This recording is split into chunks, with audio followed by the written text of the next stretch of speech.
मी जो अर्थ आज लावणार आहे त्याचा जर विद्वानांनी विचार केला आणि त्याच्यावर त्यांच्या प्रतिक्रिया जर मला कळवल्या तर मी त्यांचा अत्यंत ऋणी होईल.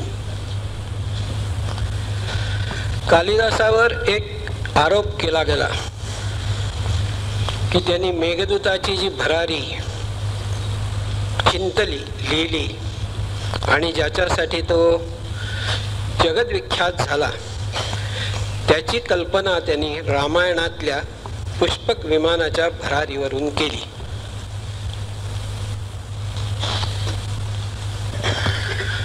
हा आरोप एका कवीवर नव्हता, किंबहुना महाकवीवरही नव्हता. कालिदास हा महाकवी नाही, कालिदास हा विश्वकवी आहे. याच्या पलीकडे दुसरा कवी नाही कुठल्याही भाषेत, कुठल्याही देशात. हे फक्त आपण म्हणत नाही, जर्मन लोक म्हणतात, ब्रिटिश लोक म्हणतात, अमेरिकन लोक म्हणतात. ब्रिटिश लोकांनी जेव्हा कालिदासाला डोक्यावर घेतलं त्यावेळेला त्यांनी त्याची तुलना मिल्टन, शेले, बायरन याच्या तोडीला नेऊन बसवलं. त्याला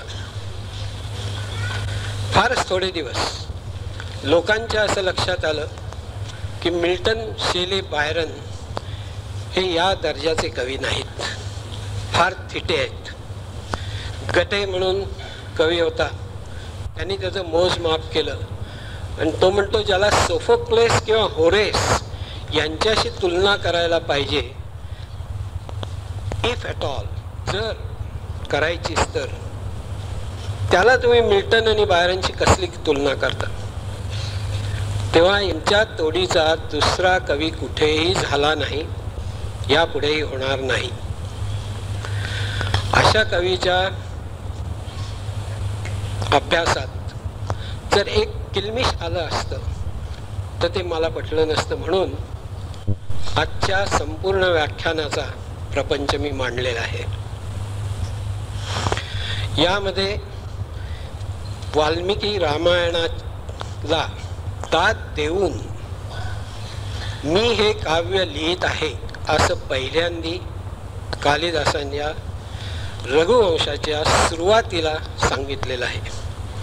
आणि कुठला कवी वाल्मिकी, तर ज्या कवी वाल्मिकींनी मा निषाद हा श्लोक म्हटला, हा श्लोक इतका अजरामर झाला की या श्लोकापासनं रामायण सुरू झालं असं मानलं जातं. रामायणात हा श्लोक बराच पुढे आलेला आहे. पण महानिषाद हा जो श्लोक आहे की ज्याच्या तळतळाट त्या निषादाला मिळाला, केवळ त्यांनी एक क्रेन पक्षी मारला म्हणून, सारस क्रेन होता तो, आणि तो मारल्यामुळे त्याच्या नशिबी हे आलं. आणि हा जो तळतळाट बसला तो वाल्मिकीच्या तोंडून सहज गद्य शिवीत आला नाही, तर तो अनुष्टप छंदात आला. आणि या अनुष्टप छंदात वाल्मिकीने सबंध रामायण लिहिलं. ते त्याचं ओरिजिन आहे. हे लक्षात घेणारा मी कालिदास त्याला अभिवादन करून तुम्हाला रघुवंश सांगतो आहे असं म्हणून त्याची पोच देऊन नंतर त्यांनी हे सुरू केलं.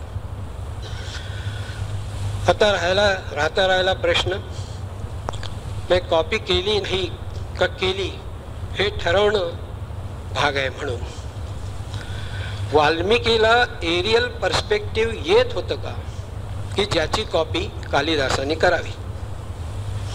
म्हणून मी आधी वाल्मिकी रामायणाचा अभ्यास केला, त्याच्यातली पुष्पक विमानाची भरारी अभ्यासली आणि मला असं आढळून आलं की वाल्मिकी हा अतिशय मोठा कवी आहे. कालिदासापेक्षा अनेक बाबतीत अतुलनीय आहे. आणि तो कसा, तर त्यांनी जे जे वर्णन केले आहे तेवढ्या स्पेशीज ऑफ प्लांट्स इंडियामध्ये आहेत हे दुसऱ्या कोणाला माहीत नसेल. प्रत्येक प्लांटची स्पेशी, ॲनिमलची स्पेशी ही वाल्मिकीने वर्णन केली. एवढंच नाही तर त्याचं क्रॉनिकल, म्हणजे एखादी गोष्ट घडली तर त्याचा इतिवृत्तांत नंतर लिहितात. लढाई झाली की लढाईनंतर त्याची मेमॉर्स प्रसिद्ध होतात. कुठला सैनिक कुठे मारला गेला, कशा परिस्थितीत मारला गेला, कुणाला बक्षीस द्यायचं, कुणाला तुरुंगात टाकायचं हे ठरवलं जातं. यासारखं वाल्मिकीनी पुष्पक विमानाच्या सुरुवातीला जे रणकंदन घडलं आणि जो हाडामासांचा चिखल पडला त्याचं वर्णन केलं. आणि या चिखलाचं वर्णन करताना प्रत्येक राक्षस कुठे मारला गेला, त्याला कुणी मारला आणि कशा रीतीने त्याला मृत्यू आला याचं प्रत्येकाचं वर्णन आहे. हे क्रॉनिकलिंग कालिदासाला जमलं नसतं, त्याची ती प्रतिभा नाही, त्याचा तो विषय नाही आणि त्याला ह्याच्यात गोष्ट घ्यायचं, रस घ्यायचं भानही नव्हतं. त्याचं भान होतं उत्तुंग आकाशात जायचं. म्हणून वाल्मिकीचा एक डावीकडे श्लोक, त्याच पॉईंटवर आलेला कालिदासाचा उजवीकडे श्लोक, अशा तऱ्हेने मी मांडून या दोघांचा अभ्यास केला. आणि माझ्या काय दृष्टोत्पत्ती झालं की एकदा वाल्मिकीनी सगळे लोकांना आत बसवून दिलं पुष्पक विमानात. मग त्यांना पुन्हा ते उतरवेस्तपर्यंत तो विमान आता हे विसरूनच गेला. आणि त्यांनी ठिकठिकाणचं जे वर्णन केलं ते आपण जसं पायी चालून जाऊन बघू असं वर्णन आहे. कुठेही त्याच्यात एरियल पर्स्पेक्टिव्ह नाही, आकाशातनं पाहिल्याची खूण त्याच्यात दिसत नाही. कालिदासानी हे केलं नाही. कालिदासानी एकदा विमानात बसल्यानंतर विमानाचं पर्स्पेक्टिव्ह काय असेल याचा विचार करूनच किंवा प्रत्यक्ष अनुभवून म्हणा, कारण तुम्ही त्याची एक एक वर्णनं जर वाचाल तर मी ज्या कन्क्ल्युजनला आलो आहे की कालिदासाला कुठनं तरी विमान, बलून किंवा मोठा पतंग तरी मिळाला असला पाहिजे की ज्याच्या योगे तो वर जाऊन हे बघू शकतो. कालिदासाचं पर्स्पेक्टिव्हचं भान इतकं उत्तुंग आहे की आज मी माझ्या कॅमेऱ्याला कधी वाईड अँगल लेन्स बसवतो, कधी टेलेफोटो बसवतो आणि कधी नॉर्मल लेन्स बसवतो. कारण मला हे पर्स्पेक्टिव्ह कधी वाईड करायचं असतं तर कधी बारीक करून बारकावा टिपायचा असतो आणि हे मी विमानातनं करतो. आणि या एरियल पर्स्पेक्टिव्हला जाण देऊन कालिदासांनी पहिल्यांदी सुटका करून घेतली की मी आत्ता जातोय, हे विमान कसं आहे ते कधी पक्ष्यांच्या मार्गाने जातं खूपच खालून, कधी ढगांच्या मार्गाने जातं त्यातल्या त्यात वरून, आणि कधी तरी सुरानाम मार्गे जातं म्हणजे देवांच्या मार्गाने जातं. जेव्हा तो अतिशय मोठा टेरेन एका दृष्टिक्षेपात वर्णन करतो त्यावेळा देवांच्या लेव्हलवरनं तो बघत आहे हे तो तुम्हाला समजावून सांगतो. आता या भरारीबद्दल दुसरं एक वर्णन की ज्याच्यात दोघांनी तोच भाव ठेवलाय. जेव्हा जेव्हा वाल्मिकी नवीन श्लोकाला सुरुवात करतो तेव्हा तो सीतेला काहीतरी एक चांगलं म्हणतो, वैदेही तरी म्हणतो, चारुगात्री तरी म्हणतो, काहीतरी एक तिला विशेषण लावल्याशिवाय श्लोकच होत नाही. असं का? तुम्ही कल्पना करा, एक नवरा बायको विमानातनं जात आहेत आणि ते काय जाता जाता तर तिला हे सुंदर आहे, हे अमुक, हे तमुक, हे बघ, ते बघ असं सारखं कशासाठी म्हणेल? याचं उत्तर मला सापडलं. याचं उत्तर वाल्मिकीनेही दिलं आणि रघुवंशात कालिदासानेही दिलं.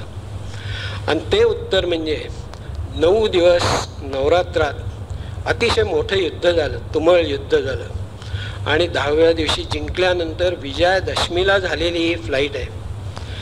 त्यावेळेला फ्लाईटच्या आधी त्यांचं काय बोलणं झालं असेल याच्यावरनं या दोघांचा मूड आणि या फ्लाईटचा मूड अवलंबून आहे. याच्या आधी 2 फ्लाईट्स झाल्या टेक ऑफ.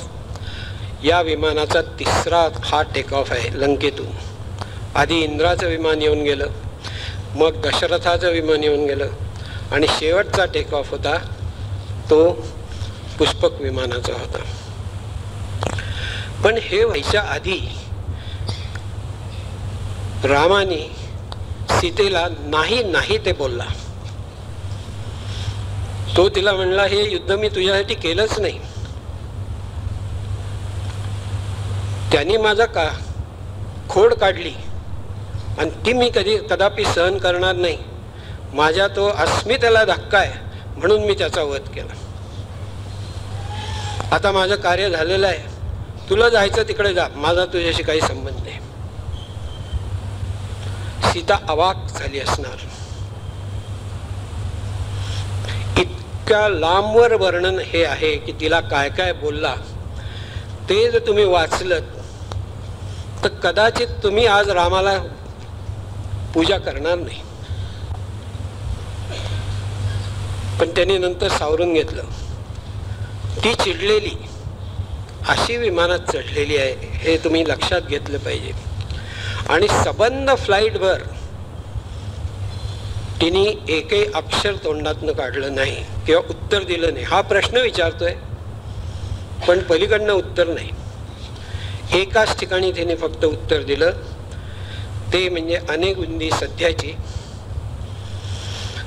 किष्किंधा, तिथे विमान उतरवा आणि ह्या सगळ्यांनी मदत तुम्हाला केली आहे, त्यांच्या बायकांना घेऊन आपला राज्यभरणाचा सोहळा बघायला आपण त्यांना नेऊ, एवढीच तिने रामाला रिक्वेस्ट केली. बाकी ती एक अक्षर बोलली नाही. अशा मूडमध्ये ही तयार झालेली फ्लाईट आहे. आणि वाल्मिकीने तिचं काय वर्णन केलं? महानाद करत, धूर सोडत हे विमान वर वर जाऊ लागलं. तर महानाद करत धूर सोडत वर जाणं हे सर्वथा काल्पनिक असणं अशक्य आहे की जे आजचं विमान करतं. या विमानाची फ्लाईट सुरू झाली उजेडायच्या आधी आणि त्याची टाईम कालिदासानी अचूक जाणली की वाल्मिकीला काय म्हणायचंय. आणि ती टाईम त्यांनी घातली की जे वाल्मिकी विसरला. वाल्मिकी हा वैमानिक नव्हता, कालिदास हा वैमानिक होता. आणि जसा वैमानिक पॉइंट रिपोर्ट देतो, अमक्या ठिकाणी अमक्या वाजता अमक्या वेळेला मी आहे, इतक्या उंचीवर आहे आणि या उंची आणि माझ्या विमानाची दिशा अमुक अमुक आहे, हे वैमानिक सांगत असतो दरवेळेला, ग्राउंड कंट्रोलला सांगतो. त्याप्रमाणे कालिदासाने रघुवंशात असा एक पॉइंट रेफरन्स देऊन सांगितलं. तो पॉइंट रेफरन्स कसा हे मी तुम्हाला आता स्लाइड्सनी दाखवणार आहे. आणि जिथे वाल्मिकीचा आणि त्याचा कंपॅरिझनचा प्रश्न येईल तो मी पॉइंट आउट करेन. या ठिकाणी वाल्मिकीला मला कमी मानायचं नाही, पण कालिदास कुठल्याही दृष्टीने वाल्मिकीला कडून शिकेल असं वैमानिक शास्त्रातलं काहीही वाल्मिकीकडे नव्हतं, हे मी तुम्हाला दाखवून देणार आहे. त्याच्याकडनं घेतलेली जी कथा आहे त्याबद्दल त्यांनी ऋणनिर्देश सुरुवातीला केलेला आहे. दुसरं असं की त्याच दरबारी पदरी राम नावाचा एक राजा समजणारा पण नसणारा असा इसम होता. त्याचंही नाव राम होतं. आणि त्याला धरून हे वाटू नये एवढ्यासाठी त्यांनी प्रथम श्लोकात हा शब्द इन्क्लूड केला. रामाभिधानो हरिर अत्युवाच. म्हणजे ह्या रामाबद्दल मी बोलत नाही आहे, तर जो हरी आहे राम त्याच्याबद्दल मी बोलतो आहे. हे विशद करण्याचं कारण केवळ एक, त्यावेळेच्या एका राजाने ते आपल्याला लावून घेऊन गौरव मानू नये. The first slide please. या लंका कुठे आहे याबद्दल अनेक वाद होते. हे वाद मी संपवले आहेत. ते कसे तुम्हाला समजेल आता. ओरिसापासून जावापासून ते ऑस्ट्रेलियापर्यंत लोकांच्या कल्पनेची मजल गेली आहे की इथे लंका होती. त्यांनी अमेरिका का म्हटली नाही हे मला अजून कळत नाही. तेवढाच एक देश राहिला होता की जी लंका नसावी. पण जावा, सुमात्रा, ओरिसा की जी लँडच्या मध्ये अडकलेली आहे, ते लंका नावाचं बेट कसं होऊ शकतं हे प्रश्न तुम्हा आम्हाला पडणार नाहीत, फक्त विद्वानांनाच पडतात. मी अभ्यास केल्यानंतर मला असं दिसून आलं की मला एक पॉईंट नक्की करायला पाहिजे. तो म्हणजे या विमानाची सुरुवात कुठे झाली, फ्लाईट कुठे सुरू झाली. तर लंकेचा एक बुडेला भाग आहे, बराच मोठा भाग लंकेचा एका भूगर्भ उलथापालथीनंतर बुडाला. आणि तो बुडालेला भाग मी टिंबाने दाखवलेला आहे. 2 आकडा त्याच्यावर काढलेला आहे, 2 नंबर. हा जरी बुडालेला भाग असला तरी रावणाची लंका ही तिथे नव्हती. त्याच्या ताब्यात तो प्रदेश होता. पण लंका ही राजधानी तिथे नव्हती. ती गाल ओया आणि त्रिकुट पर्वताच्या मध्ये होती. त्रिकुट पर्वत हा 3 आयडेंटिफाईड पर्वत आहेत तिथे. आणि ह्याच्यामध्ये जी त्रिकुट पर्वतातलं एक ॲडम्स पीक म्हणून मानलं जातं. बाकीच्या दोघांनाही नावं आहेत. या तिघांच्या मध्ये एक न्यूआरा एलिया म्हणून सध्या स्थान आहे, हिल स्टेशन आहे, अतिशय प्रेक्षणीय आहे. आणि इथे सीतेला कैदेत ठेवलं होतं. ती जागा या 1 आकड्याच्या जागी आहे. सध्याची जी मालदीव म्हणून बेटं आहेत ती इथे आहेत. काही वर्णनं जेव्हा किनारा क्रॉस करतो त्यावेळेला या टोकाशी असण्याचा संभव असल्याचा मला भास झाला कन्याकुमारीला. म्हणून त्याची मी परीक्षण केलं. पण सगळ्यात शेवटी कन्क्ल्युजनला आलो ते पांबन आयलंडच्या जवळ आणि जिथे रामेश्वरम आहे त्याच्या जवळ या फ्लाईटचं ऑरिजिन पास करतं. Next slide. यासाठी मी ओशन बेडचा नकाशा मिळवला. ही जी सध्याची लाईन आहे या लाईनीवरती मधली टोकं जी बाहेर आली आहेत त्याच्यावर मालदीव बेट आहेत. म्हणून मालदीव बेटांचा मी अभ्यास केला की इथे होती का लंका. Next slide. आता जेव्हा कालिदासाने रिपोर्ट दिला तो कसा दिला, तो सीतेला म्हणतो मागे बघ, समुद्रातून उपटून वर आलेली दिसते आहे, तिथून आपण आत्ता आलो ती लंका. वर बघ, आपल्या डोक्यावर आकाशगंगा आहे. आणि खाली बघ, खालती मी तुझ्यासाठी बांधलेल्या सेतूचं, मत्सेतू नाम, ज्याच्यावर पाणी आत्ता आपटल्यामुळे फेस निर्माण होत आहे, फेनिल अंबुराशिम. तो फेस सूर्याचे पहिले किरण धरत आहे. आकाशात अंधार, अजून आकाशगंगा दिसते आणि खालती तळात पहिले किरण दिसावे अशी फक्त एकच वेळ असू शकते. ती विजयादशमीला 5:30 वाजता असते. तेव्हा त्याने टाईम निश्चित केली आणि ही टाईम निश्चित करताना असंही सांगितलं की माझ्या विमानाचं हेडिंग आत्ता असं आहे की ते मलय पर्वताला दुभागेल. मलयाद्विभक्तम. हे एका श्लोकामध्ये त्यांनी आपण कुठून आलो, वर काय दिसतंय, खाली काय तंय, मी कुठे आहे आणि माझ्या विमानाचं नाक असंच ठेवलं तर कुठे दुभागेल, ते मलय पर्वताला दुभागेल, हे त्यांनी पोझिशन रिपोर्ट दिला. हे करत असताना मी गेलो शोध घेत की आकाशगंगा या दिवशी, विजयादशमीच्या दिवशी डोक्यावर कुठे होती या वेळेला 5:30 वाजता. आणि मी या किनाऱ्यावरनं जाऊन 5:30 वाजता वर जाऊन अंधारात, 5:30च्या आधी गेलो, 5 वाजता गेलो आणि आकाशगंगा कुठं आहे हे घड्याळ लावून बसलो. 5:30 वाजता आकाशगंगा माझ्या डोक्यावर आली, मी कन्याकुमारीला असताना. याचा अर्थ काय झाला की ही फ्लाईट कन्याकुमारीला क्रॉस करून आली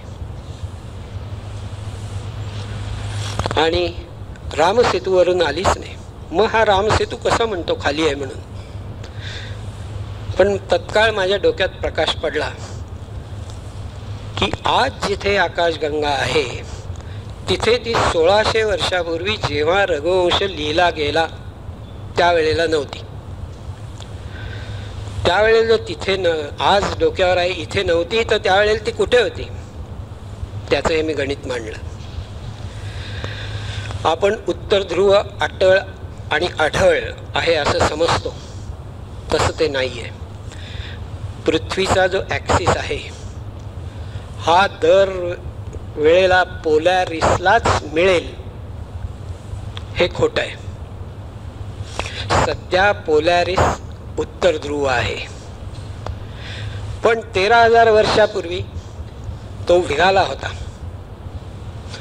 26,000 वर्षात सबंध फिरून तो पुन्हा पोलॅरिसला येईल असं ॲस्ट्रॉनॉमिकल सायन्स मला सांगतं. दर 72 वर्षांनी हा जो अर्थचा ॲक्सिस आहे हा फक्त 1 डिग्रीनी सरकतो. याला म्हणतात precession of equinoxes and precession of earth axis. हे जर सत्य असेल तर आज जिथे दिसते त्याच्यापेक्षा पूर्वेला 1600 वर्षाला जर मी 72 वर्षांनी भागलं तर मला सरळ तितक्या डिग्रीज मागे जायला पाहिजे हे उघड आहे. त्या 22.8 डिग्रीज येतात. आणि मगाचं चित्र आठवा की जिथे कन्याकुमारी सगळ्यात खालच्या बाजूला होती, तिथनं मी व्हर्टिकल लाईन काढली, त्या लाईनीला मलय पर्वताशी धरून 22.5 डिग्रीचा अंश करून लाईन काढली आणि ती सध्याच्या रामसेतूवरनं गेली. आणि ती लाईन प्रोड्यूस करून शेवटी मी आणली ती त्रिकुट पर्वतावर आणली. एक ॲस्ट्रॉनॉमिकल सायन्सनी मी रामसेतूच्या वर्णनावरून नुसतंच आकाशगंगा कुठे असेल याच्याबद्दल समाधान पावलो नाही, तर केवळ कालिदासाचा कालसुद्धा मी त्याच्यानी निश्चित केला की हा 1600 वर्षापूर्वी रघुवंश लिहिला गेला आहे. Next slide. भारतीय ॲस्ट्रॉनॉमिकल सायन्स हे सध्या सुद्धा खूप प्रगत आहे. आपण ज्याला व्याध नक्षत्र म्हणतो आणि ज्याला मृग नक्षत्रातला मृग समजतो त्याला ब्रिटिश याच्यात उलटी संज्ञा आहे आणि त्याच्यामध्ये त्याला शिकारी समजलं जातं. हरणाला शिकारी समजलं जातं आणि व्याधाकडे तो बाण मारतोय असा उलटा बाण त्यांनी मारलाय. तेव्हा आपल्याकडे काय दिलं हे पाहिलं आणि पहाटे 5 वाजता ऑक्टोबर 20च्या दिवशी काय आकाशात मला दिसणार आणि आकाशगंगेची कुठे लाय असणार हा मी त्याच्यावरून काढला. आणि हे व्याध नक्षत्र कुठे असणार हेही पाहिलं. याचं चित्र जेव्हा मी कन्याकुमारीवरून डोक्यावरती पाहिली त्यावेळेला थोड्या वेळात उजेड झाला. उजेड झाल्याबरोबर मी त्याचं लगेच टिपण केलं की मी 5 मिनिटापूर्वी काय पाहिलं आहे आणि त्याची आकृती काढून ठेवली आणि ती या आकृतीला बरोबर जुळते. त्या ॲस्ट्रॉनॉमीवरनं आणि कालिदासाच्या वर्णनावरनं रामसेतू शोधणं हे माझं नेक्स्ट कर्तव्य होतं. Next slide. मी या संबंध फ्लाईटसाठी भारत सरकारची परवानगी काढायलाच लागली. म्हणजे त्यांच्या 8 डिपार्टमेंट्सनी मला परवानगी दिली आणि सांगितलं की तुम्ही हे फोटोग्राफी करू शकता. हा संबंध लंकेचा भाग आहे. उत्पतती इव, उपटून वर येते. हा जाफना या एरियात मिसाईल्स बसवली होती LTTEची. त्याच्या थोड्याच पलीकडे लंकन गव्हर्नमेंटची मिसाईल्स बसवली होती. आपलं गव्हर्नमेंट वॉच करत होतं. आपण ह्या बाजूला आहोत, आपली मिसाईल्स आणि आपला तोफखाना इकडे आहे. माझ्या भरारीची कल्पना ही आपल्या तोफखान्याला दिली गेली का नाही गेली हे मला कधीही समजू शकलं नाही. पण मी असं समजून चाललो की त्यांना ती नसणार. तर आता या तिघांच्या मिसाईल्समधनं मी जिवंत राहून हे परत कसं आणू. मी फ्लाईट अशा वेळेला केली की जेव्हा खाली काही विमानं उडत होती आणि जोपर्यंत खाली एक डॉर्नियर गस्त घालत आहे तोपर्यंत मी सेफ आहे असं धरून चाललो. ते चुकीचं होतं. थोड्याच वेळात ते डॉर्नियर ग्राउंडवर उतरलं आणि मी पुढे जाऊन फेऱ्या मारून ही फोटोग्राफी करून आलो. Next slide. आता लंका ह्या बाजूला आहे. ही बेटाची बरोबर 13 बेटांची रांग आहे आणि या 13 बेटाच्या रांगेनंतर इथं धनुष्कोडी येतं. धनुष्कोडी ही पेन्सिलीच्या आकारासारखी आहे. Next slide. पण मगाशी तुम्ही संबंध रांकेवरही पाहिलं असेल की हे जे फेनिला अंबुराशी जे वर्णन आहे हे थोडंसं बेटांच्या अलीकडे आहे आणि इथे जमीन बुडाल्याच्यावर जिथे लाटा आढळतात त्याच्यामुळे हे तयार झालेलं आहे. आणि ती संबंध लाईन सर्व बेटांच्या अलीकडे परंतु लंकेपासून भारतापर्यंत जोडणारी मला दिसली.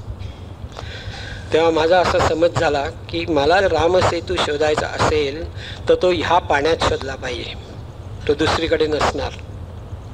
Next slide please. मी धनुष्कोडीलाही जाऊन आलो. ही धनुष्कोडीची पेन्सिल. पण धनुष्कोडीला विमान इंडियन किनारा क्रॉस करत नाही आणि त्याचं कारण त्यांनी वर्णन केलेला किनारा जो आहे तो आयसचक्र निभस्य, जिथे गोल किनारा आहे ज्याचा आकार चाकाप्रमाणे गोल आहे आणि ज्याच्या आतमध्ये एक कलंक रेषा दिसते आहे, अशा ठिकाणी विमान क्रॉस करत आहे असं रघुवंशात लिहिलेलं आहे. Next slide. तो हा किनारा, त्या पेन्सिल इथे होती, त्याच्या शेजारीच हा किनारा आहे. हे ते आयसचक्र निभस्य. आणि त्यांनी जी कलंक रेषा म्हणून सांगितली, ही कलंक रेषेचा अर्थ लावायला मी सगळ्या विद्वानांना पाचारण केलं आणि त्यांच्याकडनं मदत घ्यायचा प्रयत्न केला. ते म्हणले काळी रेषा, कलंक, याच्या पलीकडे कोणी अर्थ सांगू शकलं नाही. पण जेव्हा जेव्हा मी फ्लाईट करतो तेव्हा तेव्हा मी बीचकडे वरून बघतो आणि मला कलंक रेषा प्रत्येक बीचवर दिसते आणि इवन जुहूला सुद्धा दिसते, वाटेल तिथे दिसते ती. आणि त्याचं कारण मी शोधून काढलं.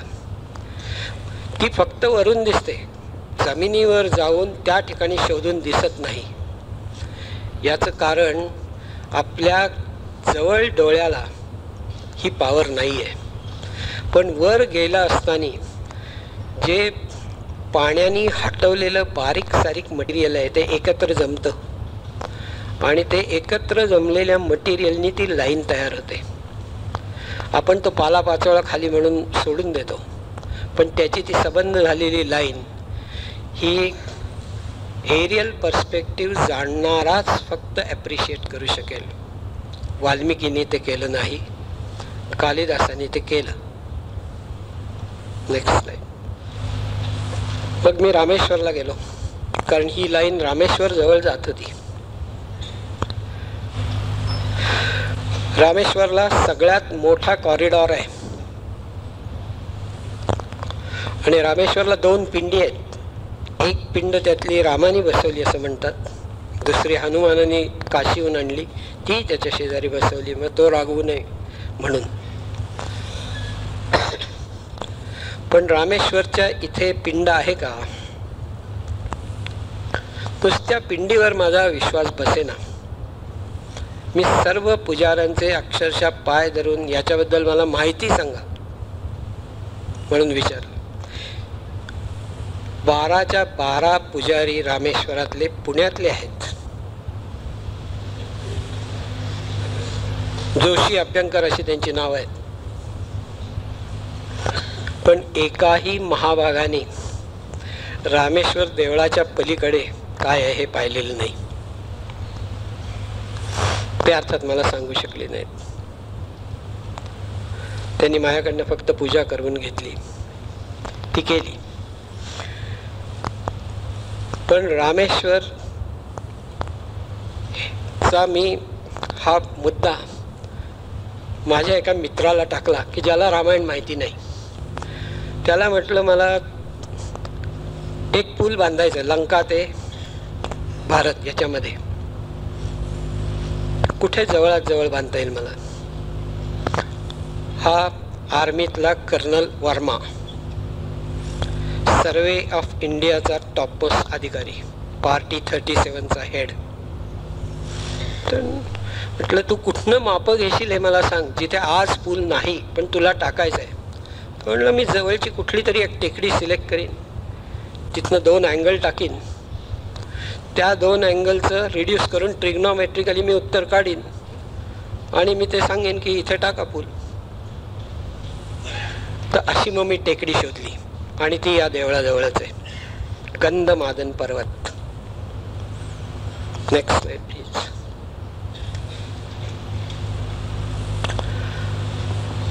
त्याच्या आधी एक दुसरं काढलं गेलं आहे, स्लाइड आली आहे म्हणून सांगून टाकतो. तमाल ताली वनराजी नीला. या बीचवर सुद्धा तुम्ही बघाल तर कडेनी रेटून रेटून आता ही काळी लाईन मागे ढकलली जाते, कलंक रेषा. आणि तमाल ताली वनराजी नीला हे ताम्रपर्णी नदीचं वर्णन आहे. ताम्रपर्णी नदीचं नावही रघुवंशात दिलंय आणि त्या नदीचं हे चित्रण आहे. Next slide. केला लंकेत तेव्हा सुद्धा राम हा देव नव्हता. रावण तर त्याला म्हणायचा एक यक्कश्चित मानव, आणि तो माझ्यासारख्या राक्षसापुढे यायला धसतो, लढाई करायचा विचार तरी करू शकतो. तुम्ही कल्पना करा, राक्षस हे आपल्याला लहानपणापासून शिकवलंय म्हणून आपण वाईट समजतो. राक्षस हे सुंदर होते, मर्दानगी गाजवणारे होते आणि रावणासारखा गणिती तर दुसरा झाला नाही. रावणाला जेवढं गणित येत होतं तेवढं दुसऱ्या कोणालाही येत नव्हतं. विद्वान होते. तेव्हा ते कुठल्याही दृष्टीने आपण मानलेल्या देवांच्या पेक्षा कमी नव्हते. रावणाची मला स्तुती करायची नाही, पण त्याचे जे गुण आहेत ते मला तुम्हाला सांगितले पाहिजेत. रावणाकडे ऑर्गनायझेशनची अतिशय मोठी शक्ती होती. इतकी मोठी शक्ती होती की त्याला 10 मुख आहेत असं त्यांचे लोकच म्हणायचे. आपल्या लोकांनी त्याचे 10 तोंड काढून चित्र काढली. त्याचे 10 दिशेत त्याचं राज्य फैलावलेलं होतं. अशा स्ट्रेचरचा तो मनुष्य होता. एक त्यांनी मूर्खासारखी चूक केली, सीतेला पळवायला नको होतं. पण अपार्ट फ्रॉम दॅट रावण हा अतिशय चांगला मनुष्य होता. तेव्हा रामाला जर त्याच्याबरोबर लढाई करायची असेल तर रामाने हे जाणलं होतं की हे येरा गवाळाचं काम नाही, मला एक आर्मी रेज केली पाहिजे. आणि ती आर्मी त्यांनी किष्किंधेला रेज केली. Next slide.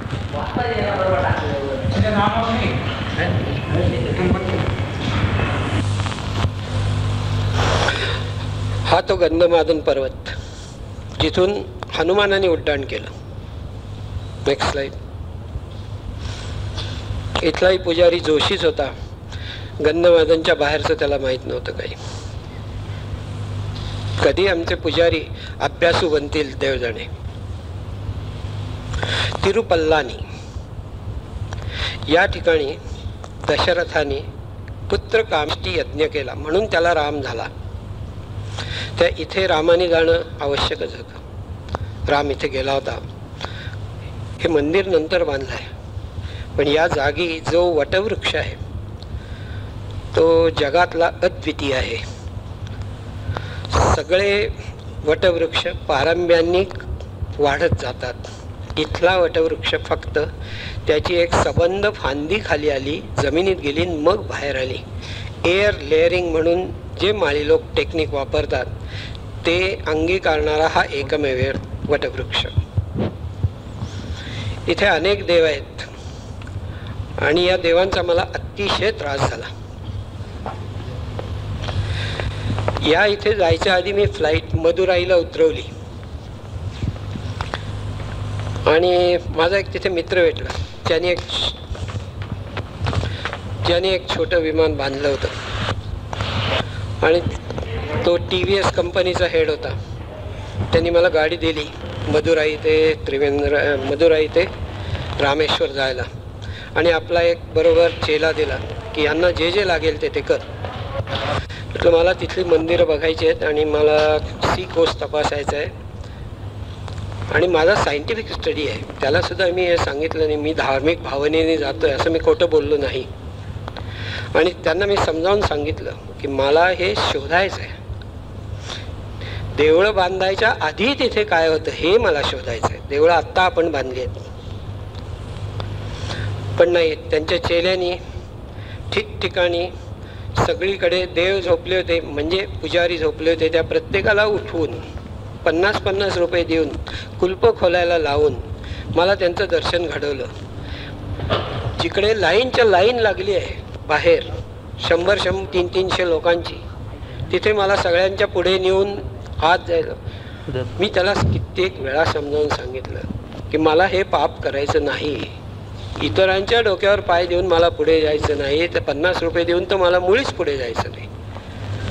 मला आत्ता बघितलं नाही तरी चालेल, हे सगळे लोक झाल्यावर मी बघीन, मी तोपर्यंत किनारा बघून येतो.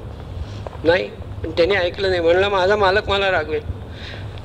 तेव्हा प्रत्येक पुजाऱ्यांनी मला खूप तीर्थ पाजलं, पोटभर तीर्थ पाजलं.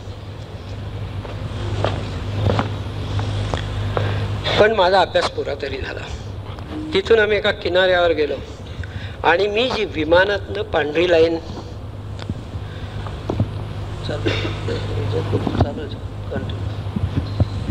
आणि मी जी ही विमानातनं पहिली लाईन पाहिली होती, पांढरट लाईन पाहिली होती की जिथे हा बुडला असेल रामसेतू, ती लाईन ही ते कुठे सापडते हे बघायला मी एक नावाडी घेतला. नाव त्याची हायर केली आणि ती नाव हायर करून मी तब्बल 3-4 तास पाण्याच्या खूप किनाऱ्यापासून खूप आत जाऊन शोधाशोध केली की ती मला दिसणारी लाईन म्हणजे खाली काय होतं. Next slide. त्या जागेचा मी नंतर जाऊन विमानातनं फोटो काढला. तिरुपल्लानी किनाऱ्यावर काय आहे ते बघण्यासाठी. तर इथे एका ठिकाणी जिथे रामाने प्रार्थना करून समुद्र मागे हटवला असं सांगितलं जातं, त्या ठिकाणाहून मी बोट पाण्यात घातली. Next slide. ती जागा कुठे आहे ते मी तुम्हाला निदर्शित करतो. इथे कन्याकुमारी आहे, रामेश्वर पार इकडे आहे, बाहेर आहे, आणि याच्या जवळ मी ते शोधलेली जागा आहे. हा नकाशा आलाच आहे पुढे म्हणून दुसरी एक जागा दाखवतो, क्रॉकोडाईल रॉक्स. इथे 3 रॉक्स आहेत, NCM rock, anchorage and crocodile rock. सर्वसाधारण नकाशात ही बेटं दाखवली जात नाही, हा बराच डिटेल्ड नकाशातच हे दिसतं. याच्याबद्दल मी तुम्हाला नंतर माहिती सांगतो. Next slide. मातंग नक्र म्हणून एक जागा अथवा प्राणी अथवा झाड अथवा काहीतरी अथवा प्राणी असा वर्णन केले गेले आहे. या शब्दाचा अर्थ मी अनेकांना विचारला. संस्कृत विद्वान तर मला घरात घेईन असे झाले. मातंग नक्र हे म्हणले आम्हाला माहीत नाही. मातंग म्हणजे काय ते माहिती आहे. मातंग म्हणजे हत्ती आणि नक्र म्हणजे सुसर. हत्ती आणि सुसर काय संबंध? मग मी ते गजेंद्र मोक्ष वगैरे अनेक गोष्टी डोळ्यापुढे इमॅजिन करायला लागलो, पण कशाने अर्थाचं निराकरण होईना. शेवटी असा अर्थ घेतला मी त्याचा की हत्तीपेक्षा मोठा दिसणारा नक्र म्हणजे काय, तर क्रॉकोडाईल रॉक असं मला त्यातनं निष्कर्ष काढता आला. कारण नकाशावर ज्या ठिकाणी ही फ्लाईट आली त्या ठिकाणी क्रॉकोडाईल रॉक होता. म्हणून मी जर नुसते नकाशे पाहिले असते की ज्याच्यामध्ये क्रॉकोडाईल रॉकच नाही तर मला हा कधी अर्थबोध झाला नसता. तर हे केवळ भूगोलाच्या अभ्यासाने, डिटेल्ड अभ्यासानेच माहिती झालेला संस्कृत शब्दाचा अर्थ आहे. यावरून मला काय सांगायचं आहे, संस्कृत एके संस्कृत करू नका. संस्कृताबरोबर इतर तुम्ही ज्ञान घेणं आवश्यक आहे, तर तुम्ही संस्कृताचा अर्थ लावू शकाल. कारण नाही तर तुम्ही फक्त त्यातल्या वाङ्मयीन दर्जाबद्दलच बोलत बसाल. त्याच्यात असलेलं अखंड शास्त्राचं भांडार टोटली तुमच्या डोक्यावरून जाईल. तर हा तो क्रॉकोडाईल रॉक जो कडेनी सुसरीसारखा दिसतो आणि हा त्या जागी आहे.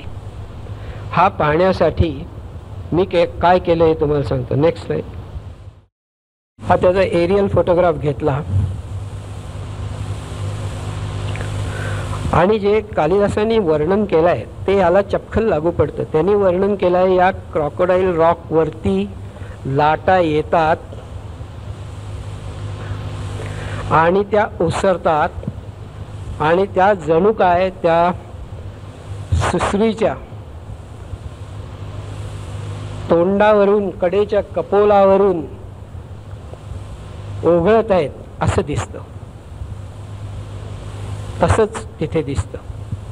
कालिदासांनी केलेलं वर्णन तंतोतंत लागू आहे. तिथल्या नावाड्यालाही आम्ही प्रश्न केला की तुम्हाला तर हा माहिती आहे, तुम्ही याला काय म्हणता? तो म्हणता आमच्या एका कवीने याच्याबद्दल असं लिहिलं आहे की या डोंगरावर मेंढ्या खेळत आहेत आणि त्या परत खाली खेळत खेळत खाली येत आहेत, अशी त्यांनी उपमा दिली आहे. केरळात सुद्धा कालिदास निपजू शकेल अशा उपमा त्या लोकांनी दिलेल्या आहेत. Next slide.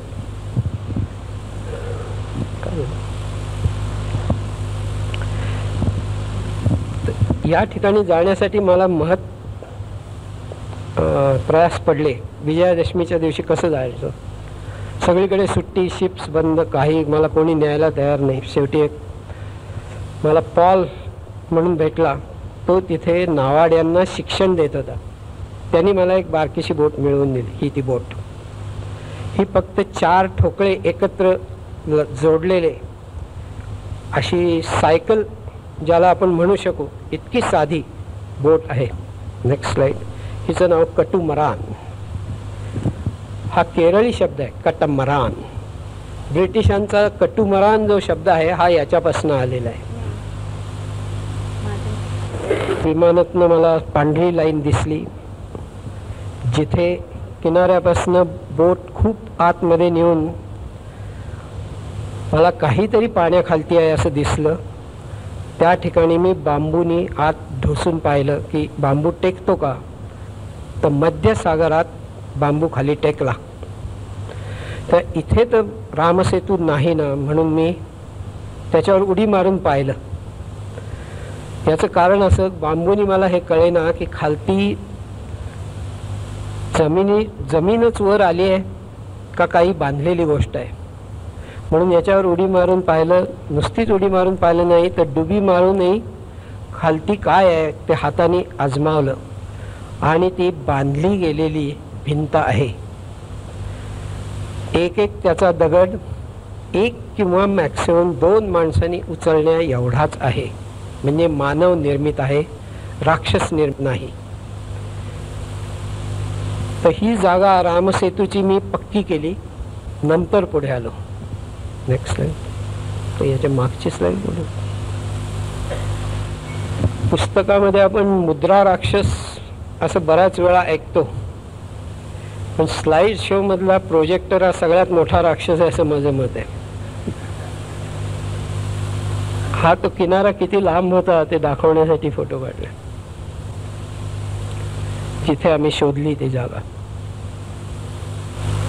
हे धनुषकोडीला असणारं हा ढिगारा आहे, पण हा अतिशय लहान आहे.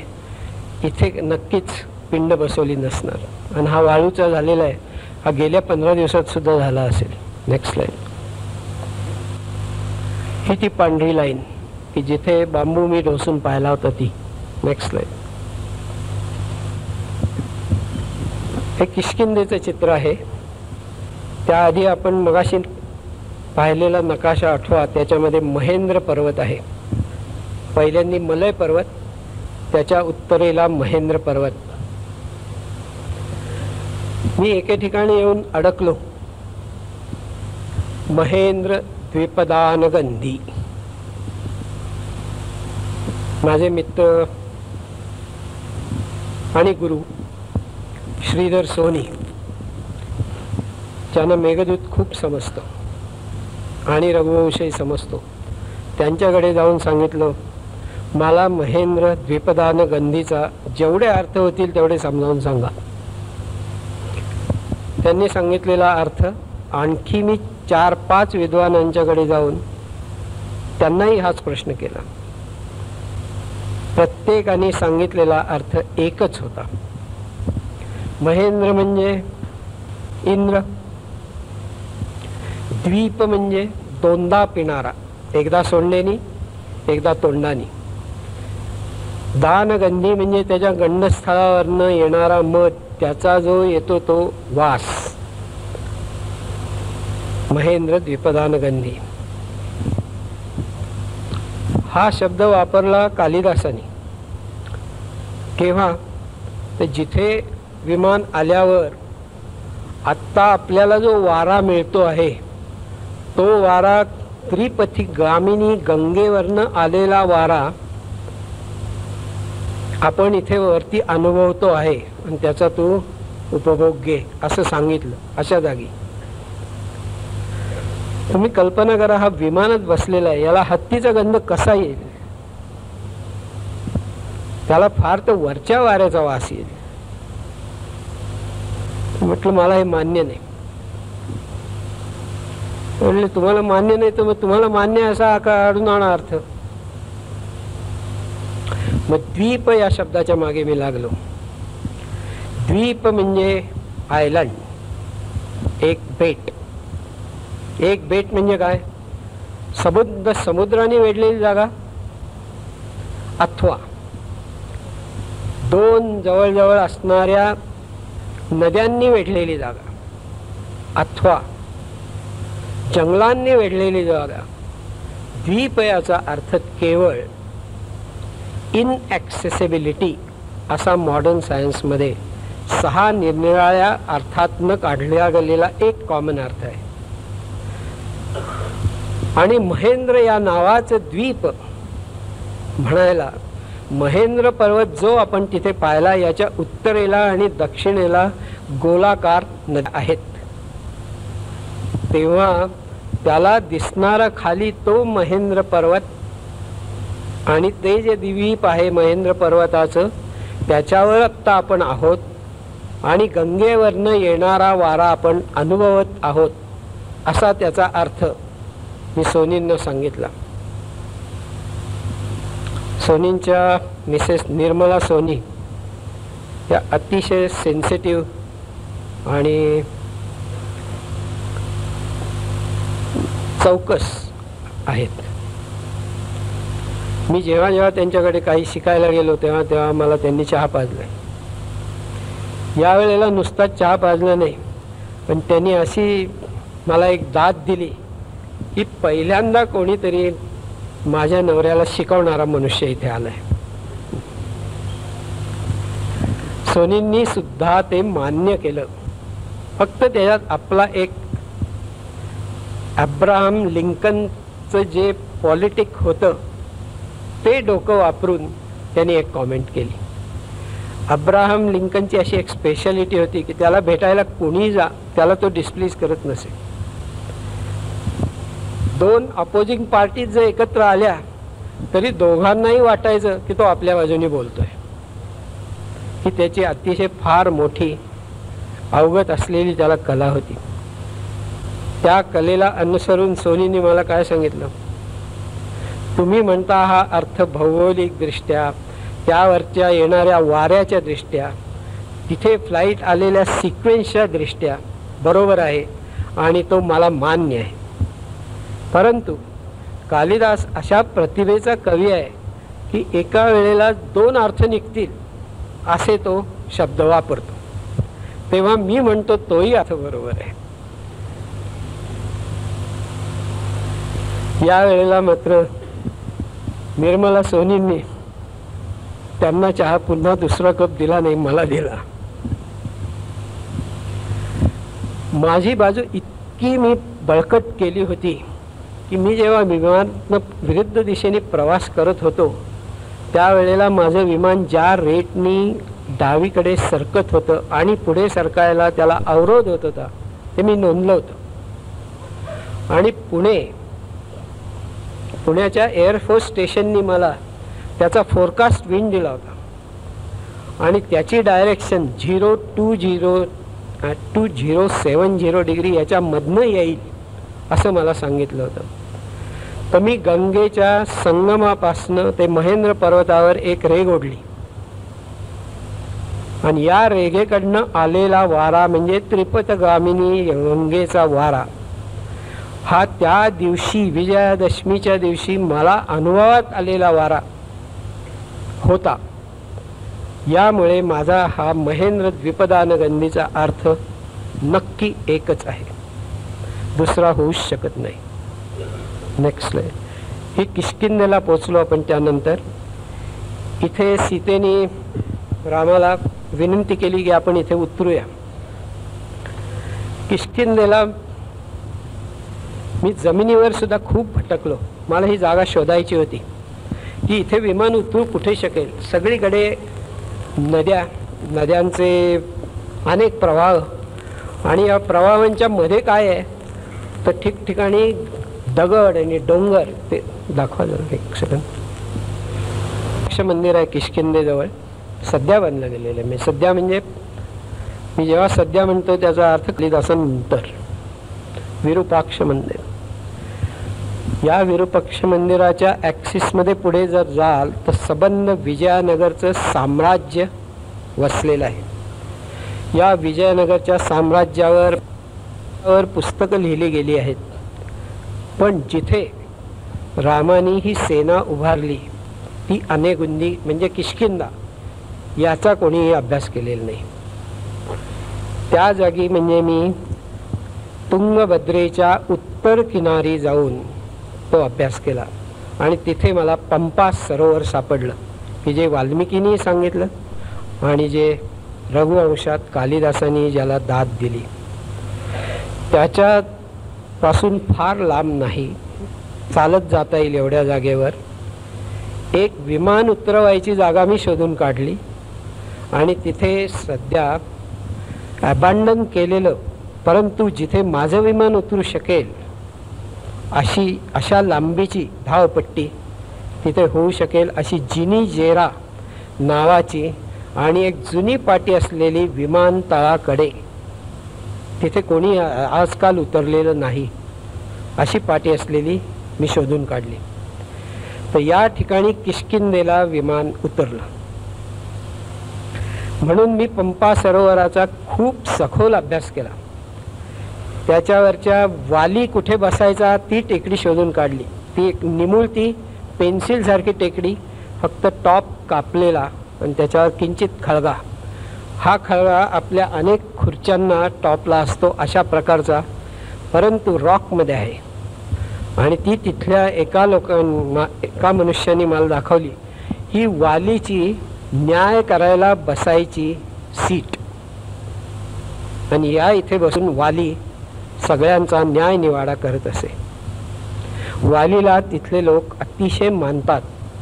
सुग्रीवाला ही मानतात, परंतु वालीला जास्त मानतात. रामाने सुग्रीवाची बाजू घेतली. जो आधी भेटला त्याच्या बाजूने तो गेला, परंतु त्यालाही नंतर त्याची चूक समजून आली होती की वाली हा सुद्धा फार चांगला होता आणि त्यांनी सुद्धा ही मदत करू शकला असता. त्याची आपण हत्या उगीचच केली.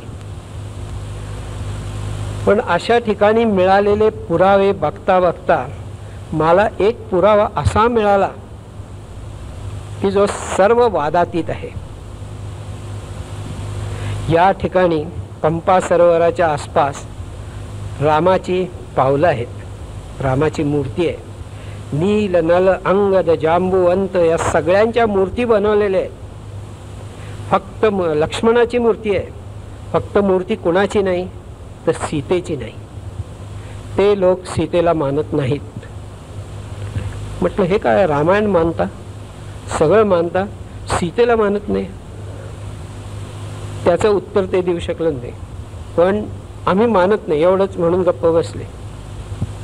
त्याचं कारण मी शोधून काढलं. सीता ही जेव्हा आली रामाबरोबर, विमान जेव्हा उतरलं आणि त्यांना इतरांना बोलवून आण म्हणून सांगितलं, तेव्हा राम उतरला खाली. राम कारण पूर्वी तिथे गेलेला होता, त्या सगळ्यांना ओळखत होता, त्यांची मैत्री होती. शबरी तिथे भेटली होती त्याला. आणि हे सगळं होत असताना, तिथे आर्मी रेज करायला लागलेली असताना, एवढं सैन्य एकत्र करणं हे काही फालतू काम नाही आहे. लोकांच्या जाऊन तो पाया पडला असणार, अनेक लोकांचं सहाय्य घेतलं असणार आणि ते घेऊन मग ती त्यांनी सबंध आर्मी उभारली. रामाला तिथे मानतात, सीतेला मानत का नाहीत हे बघताना एका श्लोकात मला त्याचा अर्थ मिळाला. त्याच्यात काय सांगितलं, सीता विमानात बसून राहिली. या जेव्हा बायका आल्या तेव्हा त्यांनी सर्व विमानाला प्रदक्षिणा घातली, त्या आत चढल्या. तेव्हा रामाने सीतेची त्यांच्याशी ओळख करून दिली. त्याच्या आधी ती खाली आली नव्हती. सीता ही शिष्टपणे आत बसून राहिली, आपल्यातली नव्हे. राम हा आपला, लक्ष्मण आपला, हा भाव अजून तिथे आहे. हा निगेटिव्ह एव्हिडन्स माझ्या फ्लाईटचा एव्हिडन्स आहे. नुसताच माझ्या फ्लाईटचा एव्हिडन्स आहे असं नाही, तर कालिदासाच्या अप्रतिम बुद्धिमत्तेचा विलास आहे की ज्याचा पुरावा मी आज दाखवू शकतो की जो कालान बाधित आहे, कालाच्या पलीकडे आहे. Next slide. तिथे शबरीची गुंफा, ही शबरीची गुंफा इतकी सुंदर आहे, दगडात आहे आणि आपल्या पुरातत्व विभागाने निदान त्याची दखल ठेवून त्याच्यावर बांधकाम केलेलं नाही, थोडं अलीकडे केलं आहे आणि तिथनं ती आत दाखवतात. मी कडेने डोंगराने चढून गेलो आणि त्या गुंफेत बसून पाहिलं, जिथे शबरी बसायची तिथे बसून पाहिलं आणि कल्पकतेची मला अतिशय कौतुक वाटलं. त्याच्यात वरून लाईट येतो, पाणी येत नाही, पाऊस पडत होता. थोडं पुढे बसलं अमाप वारा मिळतो, थोडं आत बसलं तर फॅन 4 वर केल्याचा, थोडं आत बसलं तर 3 वर केल्याचा, 2 वर केल्याचा, 0 करल्याचा. म्हणजे जेव्हा शबरीला कमी वारा, सर्दी झाली आहे समजा, तिला कमी वारा पाहिजे तेव्हा ती थोडी आत जाऊन बसायची. वारा जेव्हा तिला हवा आहे तेव्हा ती थोडी पुढे येऊन बसायची. अशा तऱ्हेची त्या आर्किटेक्चर म्हणजे निसर्गात शोधलेली जागा. माकडं समजतो आपण त्यांना. हनुमान आणि इतर लोक जे होते त्यांना माकडांची उपमा दिली, ती माकडं नव्हतीच. ज्यांनी आपला माकडासारख्या आम्हाला उड्या मारता येतील, विजिगुषी होऊ अशी ज्यांनी स्वतःच्या छातीवर एक एम्ब्लेम, कोट ऑफ आर्म्स घेतला, अ टोटेम पोल घेतला, अशी ती आर्मी होती. ती मनुष्य निर्मित आर्मी होती, मनुष्यांची होती. याला हा एव्हिडन्स आहे की त्यांच्यातलं स्थापत्यशास्त्र अतिशय प्रगत होतं. आज जर बघायला जाल तर सर्व टुरिस्ट येणारे ह्या विजयनगरच्या साम्राज्यात फिरत असतात आणि अचंबा पावत असतात, इथे केवढं साम्राज्य असेल. आपलं सर्व पुरातत्व विभाग याच्यावर अमाप पैसा खर्च करतो, पण पंपा सरोवरावर त्या मानाने पाटीसुद्धा लावण्याचं काम ते करत नाही. तिथे आहे पाटी एक पंपा सरकडे, परंतु ती अशी नगण्य आहे. जेव्हा विजयनगरच्या साम्राज्याचा मी अभ्यास केला, त्याचे सगळे राजे महाराजे हे सगळे शोधत एक एक करत शेवटी मोहम्मद आणि त्यांनी केलेल्या स्वारीचा केला, त्याचा मी पुरातत्व विभागाशी संपर्क साधून केला आणि त्यांना विचारलं की ही तुंगभद्रा त्यांनी क्रॉस कशी, तेव्हा त्याचं उत्तर ते देऊ शकले नाहीत. ते आम्हाला कोड आहे, आम्ही सांगतो की इथे तो आला, पण त्यांनी ती आर्मी पलीकडे कशी आणली असेल हे आम्ही सांगू सुद्धा शकत नाही. नेक्स्ट आहे. पंचवटीमधून सीतेचं हरण झालं. रामाने सीतेला काय सांगितलं, आपला हा विमानाचा प्रवास मी सरळ नेणार नाही आहे, मी तुला जिथे जिथे शोधत आलो, जिथे जिथे पाहिलं त्या मार्गाने तुला मी दाखवत नाही. म्हणून हा सगळा वेडावाकडा प्रपंच, क्रोकोडाईल रॉककडे कशाला गेला, मग दुसरीकडे कशाला गेला, हा सगळा जो प्रपंच त्यांनी मांडला तो कशासाठी, तर सीतेला दाखवायला मी तुला किती श्रमाने शोधली. आणि प्रत्येक श्लोकात ती रागावलेली असल्यामुळे वैदेही, करभोरू, आयतनयना, प्रत्येक श्लोकाला पहिल्यांदी एक मस्का लावणारं विशेषण की ती आता तरी हसेल, पण नाही, सीतेने त्याला एक हसू दिलं नाही. सबंध फ्लाईटभर केवळ रिक्वेस्ट केली, त्यांना आत घेतलं, पुढे गेली. कारण तिचा त्याच्यावर राग होता की मी इतके दिवस इथे कैदेत काय भोगलाय आणि तू आल्यावर मला सांगतोस पाहिजे तिकडे जा, कशासाठी? तू माझी तिथे परीक्षा घेतलीस, अग्निदिव्य केलंस आणि पुन्हा माझ्यावर वरती संशय घेतो, कशासाठी? तेव्हा जिथे हरण केलं त्या जागेवर आल्यावर तरी सीता कदाचित बोलेल, म्हणून इथे लावलेली विशेषणं सगळ्यात जास्त चांगली आहेत आणि त्याला कालिदासाने दाद दिली. शूर्पणखेचा इथे वध झाला पंचवटीमध्ये. Next slide. ह्याच्या पुढचा सबंध प्रवास सीता आणि रामाने वरून उलटा पायी केलेलाच होता. तसं पाहायला गेलं तर सीता भाग्यवान म्हणायला पाहिजे.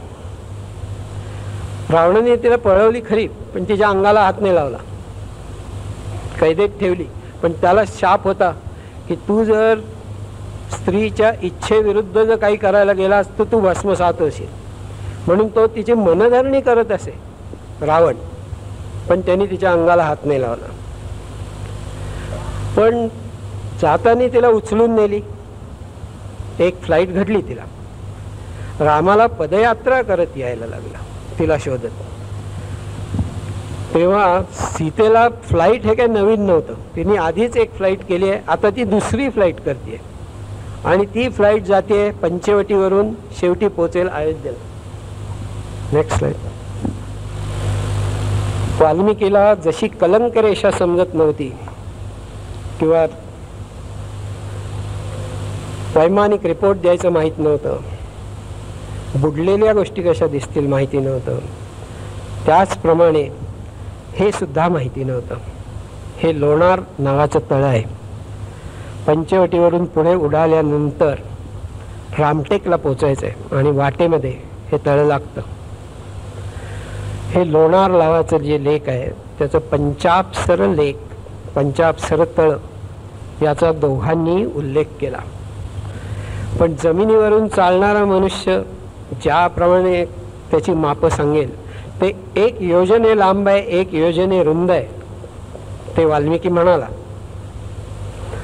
पण वरून उडणारा मनुष्य जे त्याला बघून म्हणेल की ते पूर्ण इंदू बिंबम इव आहे, ते कालिदासच फक्त म्हणाला.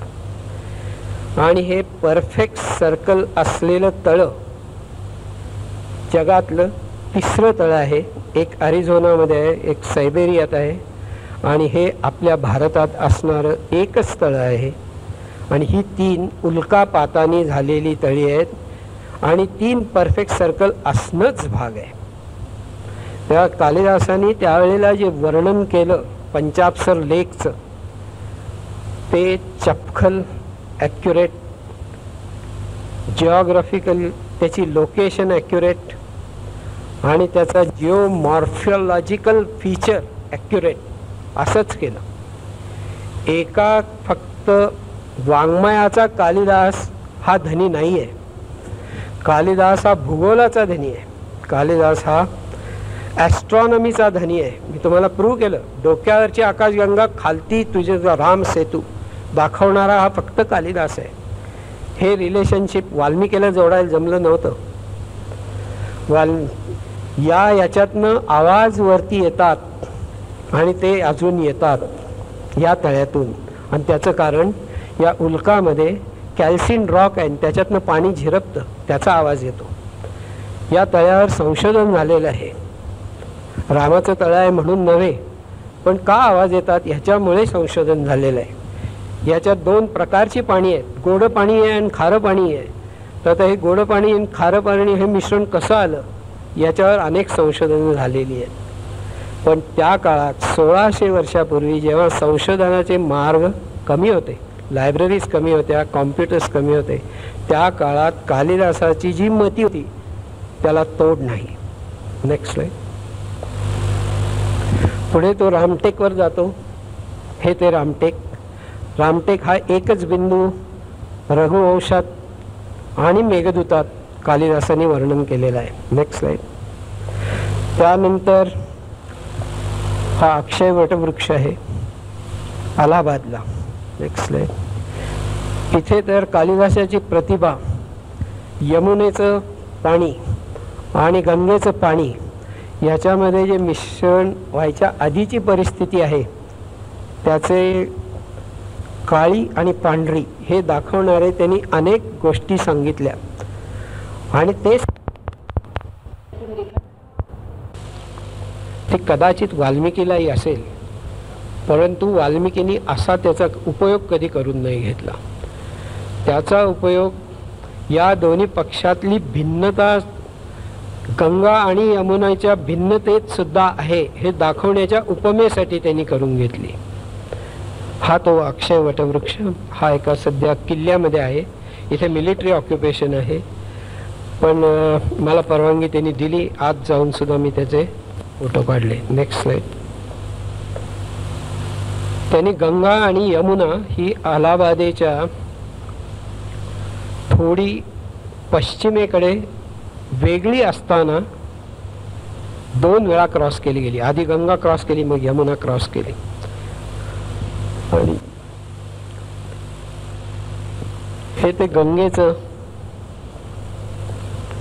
पांढरं आणि यमुनेचं काळं पाणी याचा संगम. इथे मी गेलो पाण्यात सुद्धा जायला पाहिजे म्हणून इथे पंड्यांनी मला अडवलंच आणि माझ्याकडनं पूजा करून घेतलीच. मी त्यांना सांगणार होतो, तुम्ही मला आणखी किती पुण्य करायला लावणार आहात? मी रामसेतूला शिवून आलेला मनुष्य आहे. गंगेच्या संगमात सुद्धा मी उतरायला तयार आहे. पण ह्याच्यासाठी तुम्ही मध्ये कशासाठी? मी स्वतः डुबी मारतो, तुम्ही बाजूला. पण नाही, कितीही म्हणलात तरी त्यांच्या करवीच तुम्हाला पूजा करायला लागते. Next slide. त्या अलाहाबादेच्या वटवृक्षाला मिलिटरी लोकांनी एक फार चांगला पर्याय काढला. सगळ्या लोकांना वरती जायचं असतं त्याची पूजा करायला. त्यांनी त्याचंच एक बारकंसं रोपटं तयार केलं, ते किल्ल्यात खालती एके ठिकाणी आणलं आणि लोकांना सांगितलं, हा जो वर वटवृक्ष आहे त्याचं मूळ इथे आहे. आणि आपले सगळे लोक ते मानतात. तेवढा एरिया त्यांनी कॉर्डन ऑफ केला, त्यांची सिक्युरिटी ब्रीच होत नाही. बाहेरच्या बाहेर लोक इथे येतात, पूजा करतात, परत जातात. अक्षय वटवृक्ष. यापेक्षाही अक्षय श्रद्धा हे त्याला नाव जास्त बरोबर ठेवेल.